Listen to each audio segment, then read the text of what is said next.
Question number 18.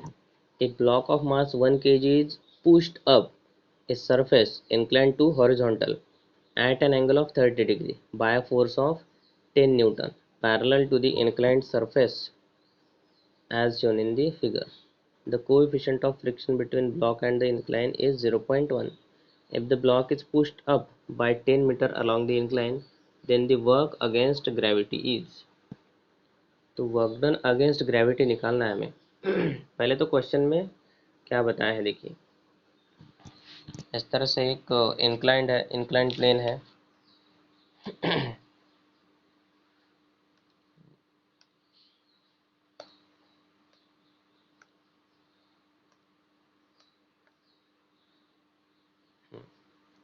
इस तरह से समझ लो,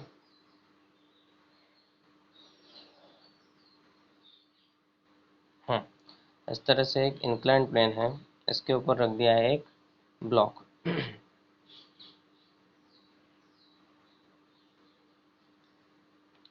यहाँ पे अप्लाई कर रहे हैं हम फोर्स इस डायरेक्शन में। इसको 10 मीटर डिस्प्लेसमेंट दे रहे हैं, समझ रहे हैं, इसको दे रहे हैं हम 10 metre displacement.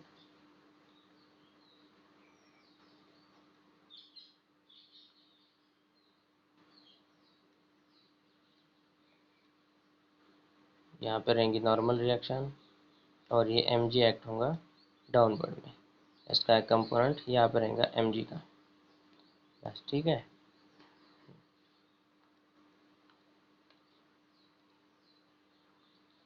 This will be normal reaction, this will be applied force, this is frictional force, this is mg और यहाँ पे हो जाएगा theta, this will be mg cos theta और mg sin थीटा इसी के अलॉन्ग रहेगा, फ्रिक्शनल फोर्स के अलॉन्ग, तो this will be mg sin theta. तो यहाँ पे इन्होंने क्या पूछा है, work done against gravity. Okay, gravity के अगेंस्ट वर्क डन पूछा है। तो यहाँ पे ग्रेविटेशनल फोर्स देखिए, ये mg एक्ट हो रहा है यहाँ पे, और इसको, इस ब्लॉक को, ये जो भी ब्लॉक है, इस ब्लॉक को हम मूव कर रहे हैं, पुश कर रहे हैं अपवर्ड डायरेक्शन में। अपवर्ड डायरेक्शन में कितना पुश कर रहे हैं, 10 मीटर। तो ये 10 मीटर अगर हम इसको पुश कर रहे हैं, तो इन्होंने पूछा है ग्रेविटी से कितना वर्क डन हो रहा है, ग्रेविटी के अगेंस्ट कितना वर्क डन हो रहा है। तो ये ग्रेविटी तो डाउनवर्ड डायरेक्शन में एक्ट हो रही है, लेकिन इसका एक कंपोनेंट जो है वो डिस्प्लेसमेंट के अपोजिट डायरेक्शन में एक्ट हो रहा है कि नहीं, डिस्प्लेसमेंट के अपोजिट डायरेक्शन में एक्ट हो रहा है। तो वर्क डन अगेंस्ट ग्रेविटी अगर हमें निकालना है तो हम क्या करेंगे, देखिए इसका ग्रेविटी का एक component work done is equal to क्या होता है हमारे पास, work done is equal to force into displacement, है कि नहीं।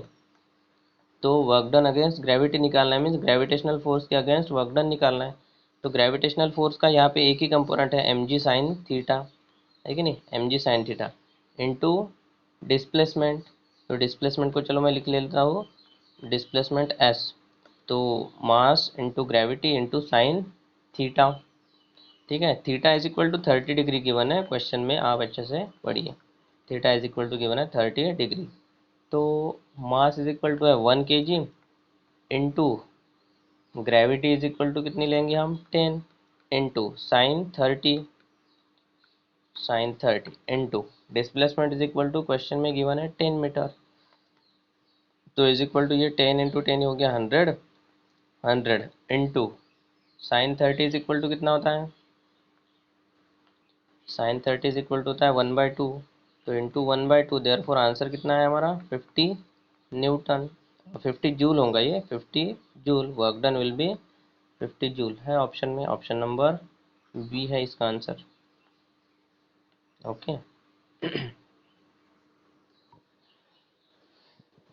Next question number 19। Question number 19 लिख लिया है, ये क्वेश्चन कर लिया screenshot.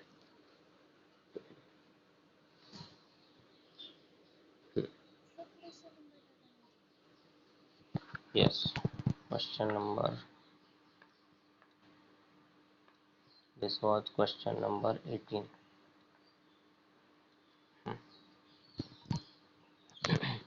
Next, question number 19. Figure shows four situations in which a force is applied to a block. ये क्वेश्चन नंबर 19 इजी है, आप बता सकते हैं answer. Figure shows four situations in which a force is applied to a block. In all four cases, the force has the same magnitude and the displacement of the block. And the displacement of the block is to the right and of the same magnitude. Which of the following cases work done, यहाँ पे क्या होना चाहिए, in which of the following cases work done by the applied force on the block is 0. तो पहले तो question समझ लीजिए. क्वेश्चन में चार फिगर्स दी है, चार अलग अलग फिगर्स दी है.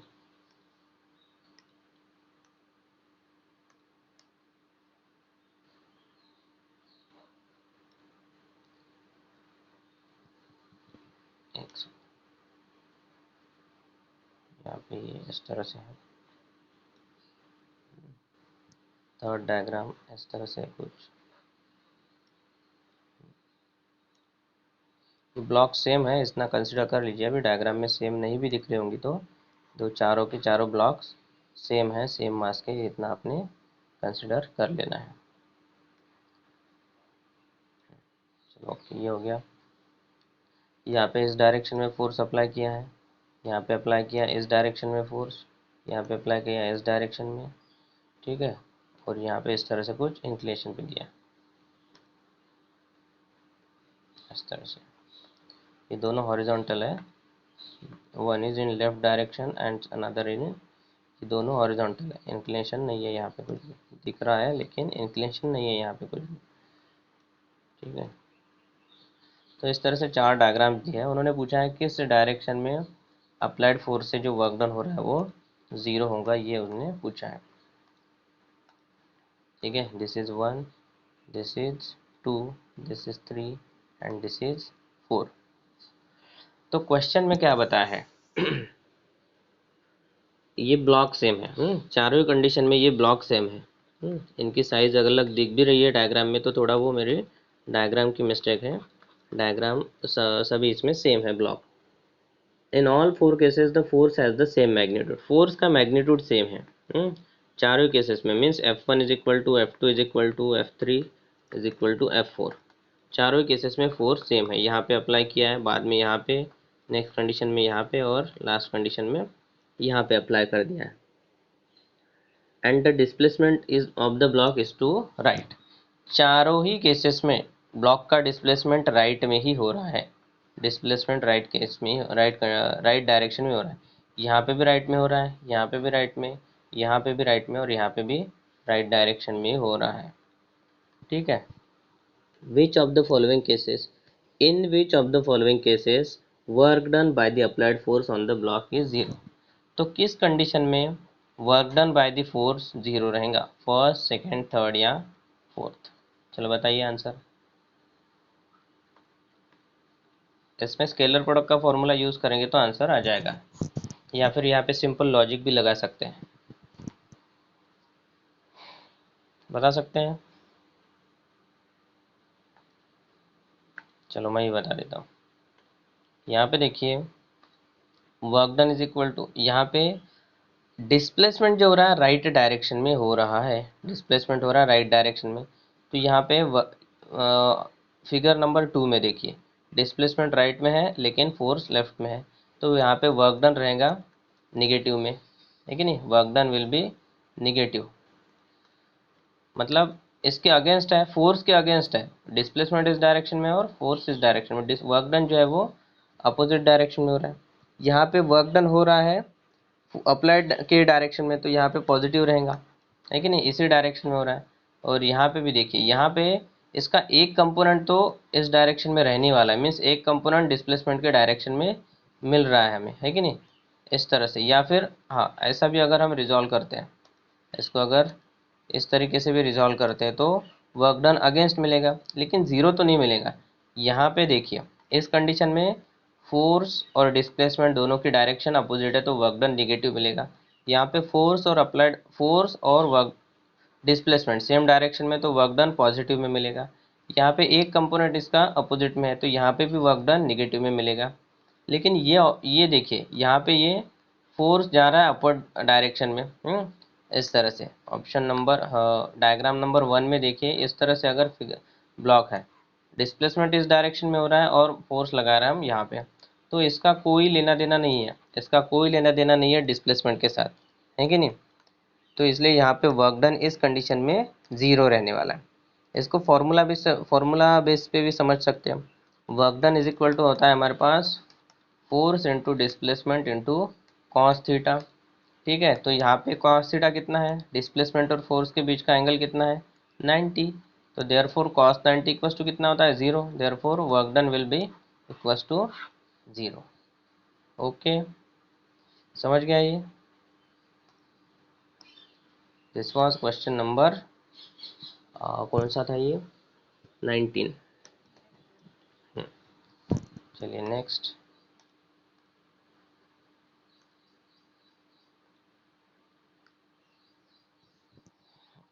नेक्स्ट देखिए क्वेश्चन नंबर 20। अभी ये काइनेटिक एनर्जी का पोर्शन स्टार्ट हो रहा है। तो ये तो सब आपका ऑलरेडी मतलब हम पढ़ते ही आ रहे हैं, वर्क डन जो है, वर्क डन काइनेटिक एनर्जी 9-10 से पढ़ते आ रहे हैं। फिर भी इसकी थ्योरी ले लेंगे हम, अभी कल वगैरह ले लेंगे। ठीक है, पूरा थियोरेटिकल पोर्शन इसका कवर कर लेंगे। तो काइनेटिक एनर्जी देखिए, काइनेटिक एनर्जी में फर्स्ट क्वेश्चन है, the work done bye a body against friction always results in. Question number 20, this is a theoretical question। 20 में क्या कहा है, work done bye a body against friction, work done against friction,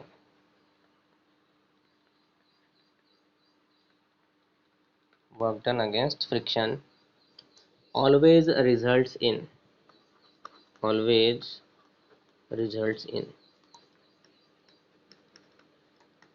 और 4 options दिए हैं कि कौन से वर्क डन जो होता है वो फ्रिक्शन के अगेंस्ट किस फॉर्मेट में हमें मिलता है। वर्क अगर फ्रिक्शन के अगेंस्ट वर्क डन हो रहा है तो क्या होता है, 4 कंडीशन में से। पहला दिया है लॉस ऑफ काइनेटिक एनर्जी होती है, सेकंड दिया है loss of potential energy, third दिया है गेन ऑफ काइनेटिक एनर्जी और फोर्थ दिया है गेन ऑफ पोटेंशियल एनर्जी।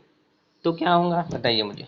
इस तरह से यहाँ पे अगर यहाँ पे एक ब्लॉक लगा दिया, डायरेक्शन फ्रिक्शन अगर इस डायरेक्शन में है, ठीक है, फ्रिक्शन हो रहा है इस डायरेक्शन में, फ्रिक्शन है, फ्रिक्शनल फोर्स अप्लाई हो रहा है इस डायरेक्शन में और हम फोर्स अप्लाई कर रहे हैं इस डायरेक्शन में।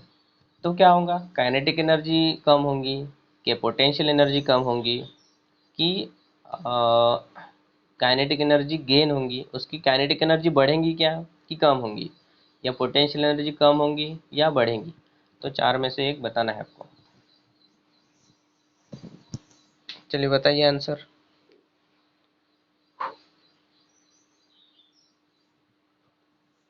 बताइए आंसर बताइए।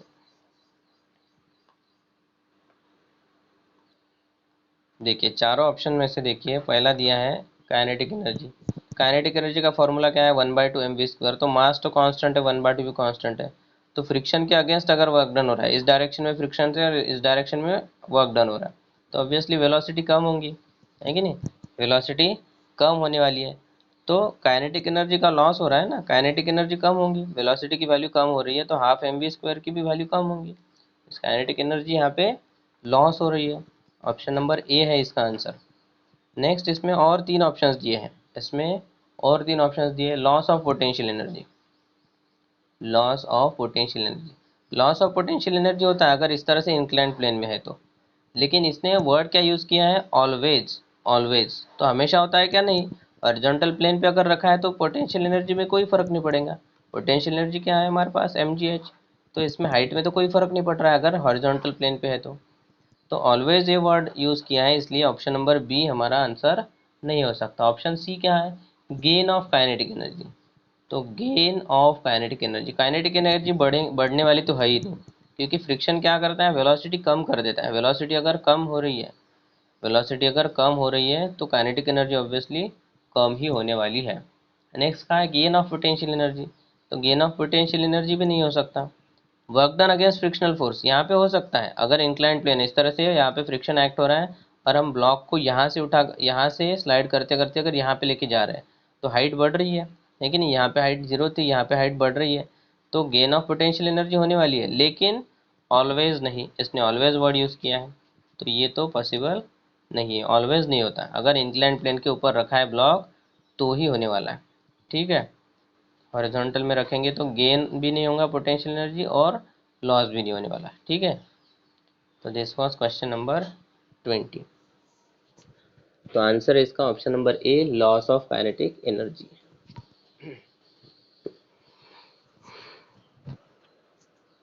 Next question number 21, which of the following statements is incorrect. 4 statement दिए है, उसमें से कौन सा इनकरेक्ट है ये आपको बताना है। क्वेश्चन नंबर 21, काइनेटिक एनर्जी में भी 0, पॉजिटिव और नेगेटिव। Power energy and work are all scalars. Potential energy में भी 0, पॉजिटिव और नेगेटिव। और नेक्स्ट का है ballistic pendulum is a device for measuring the speed of bullets. चलो, तो बताइए मुझे क्वेश्चन नंबर 21 में क्या इसका आंसर हो सकता है। 21, if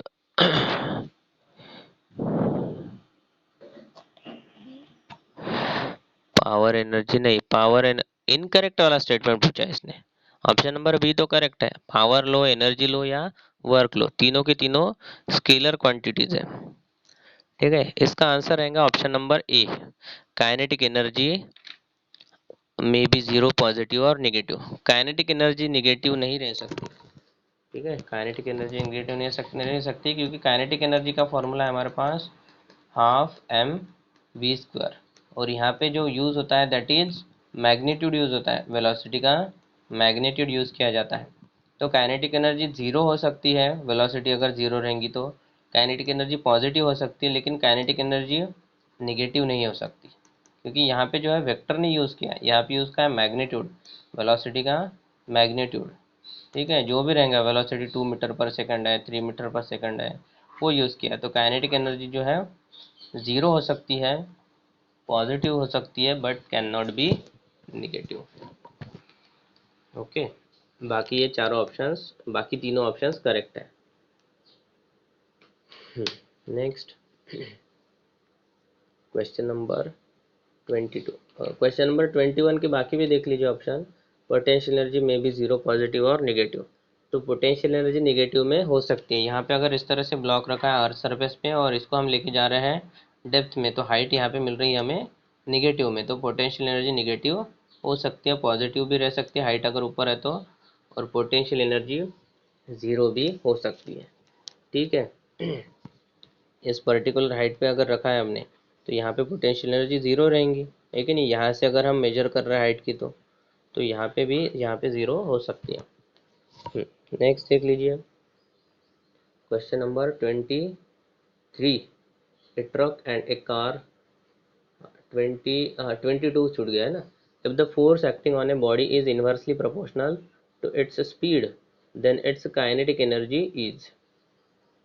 If the force acting on a body is inversely proportional to its speed, then its kinetic energy is। तो ये सॉल्व करके देखना पड़ेगा कि फोर्स जो है, फोर्स और स्पीड का रिलेशन अगर इन्वर्स है, इस तरह से, तो फिर 4 में से कौन सा हमें आंसर मिल रहा है, ये हमें सॉल्व करके देखना पड़ेगा।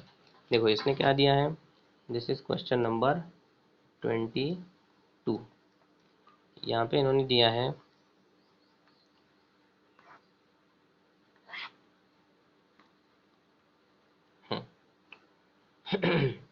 F is inversely proportional to speed, है कि नहीं। तो यहाँ पे क्या मिल सकता है हमें, F is equal to constant upon velocity, constant of proportionality ले लिया हमने C, F is equal to C upon V. तो फोर्स को हम क्या लिख सकते हैं यहाँ पे, M A is equal to C by V. तो एक्सलरेशन को और क्या लिख सकते हैं हम, mass into D V by D T लिख सकते हैं ना, एक्सलरेशन को D V by D T is equal to C by V. तो यहाँ पे सी इस तरह से कर देते हैं, M D V is equal to M, M को यहाँ पे ले लेता हूँ मैं, ठीक है। इसको इसको हमें इंटीग्रेट करना है और यहाँ से हमें फाइंड करना है काइनेटिक एनर्जी का रिलेशन, है कि नहीं। क्योंकि क्वेश्चन में क्या बताया है, अगर फोर्स इन्वर्सली प्रोपोर्शनल है तो काइनेटिक एनर्जी कैसे रहेंगी, प्रोपोर्शनल रहेंगी, इन्वर्सली प्रोपोर्शनल, है कि नहीं। तो यहाँ पे हमें काइनेटिक एनर्जी का फॉर्मूला डिराइव करना पड़ेगा सबसे पहले। काइनेटिक एनर्जी का रिलेशन हमें डिराइव करना पड़ेगा। तो चलिए देखिए, ये M D V by D T हो गया। अभी इसको क्या कर सकते हैं हम, यहाँ पे वेलोसिटी को इधर ले लेता हूँ मैं। देखिए V D V is equal to C D T, और ये एम जो बचा है इसको मैं यहाँ पे डिनोमिनेटर में ले लेता हूँ, है कि नहीं। तो सी डी टी, हाँ, V D V is equal to C D T upon M. Now we can integrate this relation, integrating on both sides.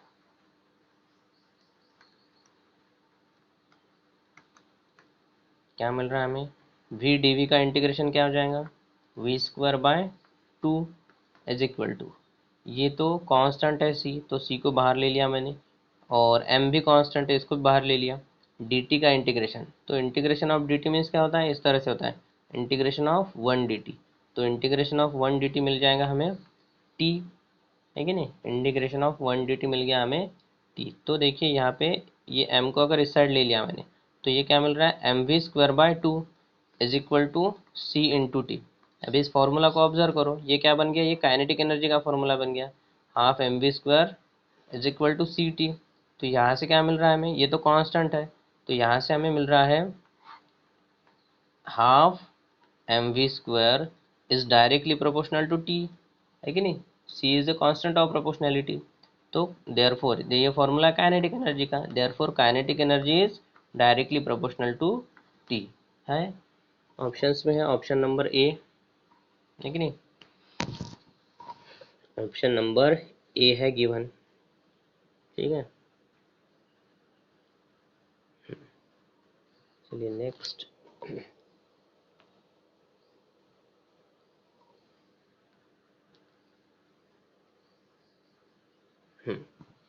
Question number देखिए 23।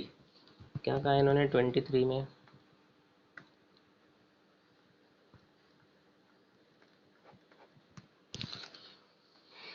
a truck and a car moving with the same kinetic energy are brought to rest by the application of brakes which provide equal retarding forces. Brought to rest by application of brakes which provide equal retarding forces.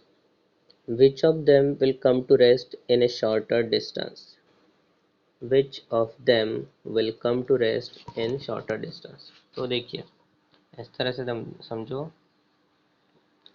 एक car, यहाँ पे एक समझो car है और यहाँ पे एक है ट्रक, ठीक है। दोनों की सेम क्या है, kinetic energies same. Kinetic energy one, या फिर kinetic energy of truck equals to kinetic energy of car, इस तरह से दिया है, ठीक है। और इसके बाद ये दोनों ही मोशन परफॉर्म कर रहे हैं, तभी इनके पास काइनेटिक एनर्जी है, ठीक है। समझो इस डायरेक्शन में ये काइनेटिक, इस डायरेक्शन में मोशन परफॉर्म कर रहे हैं। नेक्स्ट क्या किया हमने, नेक्स्ट स्टेप क्या की, इन दोनों के ऊपर सेम मैग्नीट्यूड का एक रिटार्डिंग फोर्स लगा दिया, ब्रेक सप्लाई कर दिया। ब्रेक सप्लाई कर दिए तो समझो ये हो गया हमारा अप्लाइड फोर्स, दिस इज, एक सेकंड,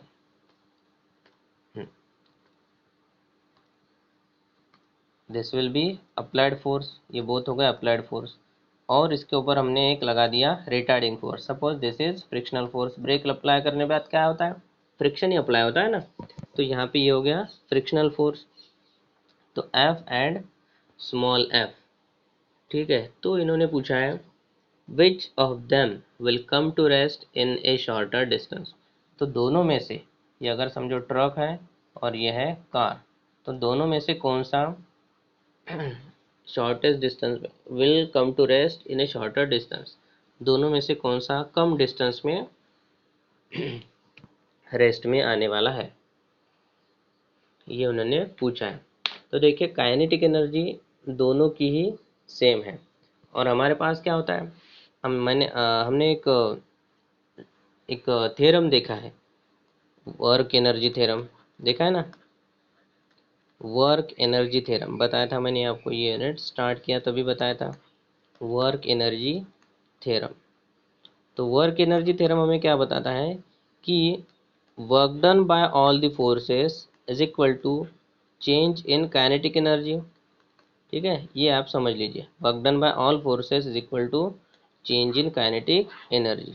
ओके, तो यहाँ से हमें क्या मिलता है, देखिए work done is equal to change in kinetic energy.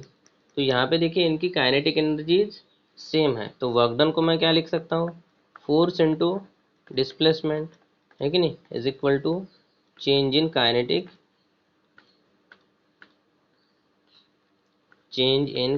Energy. तो इस फॉर्मूला से क्या पता चलता है हमें, force into work done is equal to change in kinetic energy. अभी यहाँ पे देखिए दोनों की काइनेटिक एनर्जीज सेम है कि नहीं, दोनों की ही काइनेटिक एनर्जीज सेम है। और यहाँ पे इसका मीनिंग क्या है, इनकी काइनेटिक एनर्जी चेंज करने के लिए हमें same amount of work done apply करना पड़ेगा, है कि नहीं। इनकी काइनेटिक एनर्जीज पहले सेम है, जब ये मोशन परफॉर्म कर रहे हैं तब इनकी काइनेटिक एनर्जी सेम है। और वर्क एनर्जी थ्योरम हमें क्या बताता है, change in kinetic energy equals to work done, है कि नहीं। तो इनकी काइनेटिक एनर्जी को अगर चेंज करना है तो हमें सेम वर्क डन अप्लाई करना पड़ेगा। और क्वेश्चन में और एक चीज़ मेंशन है कि फोर्स जो हमने जो अप्लाई किया है, retarding force, that is same, ये दोनों ही केस में सेम है। तो यहाँ पे ऑब्वियसली अगर रिटार्डिंग फोर्स सेम है और हमें वर्क डन जो है वो सेम अप्लाई करना पड़ रहा है, तो डिस्प्लेसमेंट भी यहाँ पे इक्वल रहना चाहिए, समझ रहा है। इन दोनों की एनर्जीज में, काइनेटिक एनर्जी में अगर हमें चेंज लाना है, ठीक है, दोनों की काइनेटिक एनर्जी में अगर हमें काइनेटिक एनर्जी को चेंज करना है तो वर्क डन यहाँ पे सेम अप्लाई करना पड़ेगा। अभी work done is equal to force into displacement. और क्वेश्चन में क्या बताया है, क्वेश्चन में बताया है कि फोर्स जो अप्लाई किया है वो सेम है दोनों ही केस में, ट्रक की केस में और कार की केस में। तो फोर्स अगर सेम है और वर्क डन हमें सेम चाहिए, है कि नहीं। चेंज इन काइनेटिक एनर्जी अगर करना है, हमें काइनेटिक एनर्जी को चेंज करना है तो वर्क डन सेम अप्लाई करना पड़ रहा है, तो ऑब्वियसली डिस्प्लेसमेंट भी सेम ही रहने वाला है, दोनों ही केस में डिस्प्लेसमेंट सेम रहने वाला है। तो ऑप्शन नंबर कौन सा रहेगा इसमें, both will travel the same distance before coming to rest. ये क्वेश्चन नंबर है हमारा 23 और इसका आंसर है option number C, both will travel the same distance before coming to rest. ठीक है, समझ रहा है ये।